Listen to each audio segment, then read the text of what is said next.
On this day, 40 days after Easter Sunday, on a Thursday, we celebrate the day called Ascension. Here's the story from the book of Acts about Ascension. We remember how the disciples returned to Jerusalem. They gathered again in their room, and Jesus was there. They were more comfortable now with the new way of knowing him, so they asked many questions. Most of them were foolish. Lord, will you restore the kingdom to Israel? Jesus cut short such talk. It is not for you to know the times or seasons. He led them out of the room and through the streets.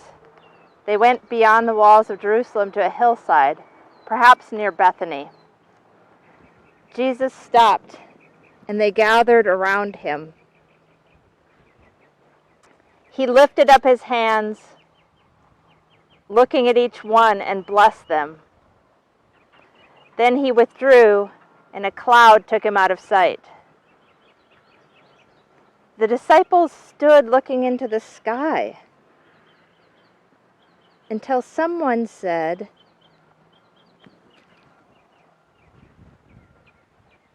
"Why are you looking into the sky?" There were two men standing there dressed in white. The disciples felt silly. What were they doing, looking up into the sky for what they could no longer see? The strangers then answered their own question. This was Jesus. He is gone now, as you have known him. It seemed like a great weight was lifted from their shoulders. The disciples turned and walked back to Jerusalem. Now they had to wait. What was this Holy Spirit he said was coming? How would they know when it arrived? They waited and waited.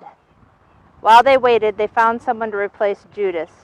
God helped them to choose Matthias. So now they were the 12 once more.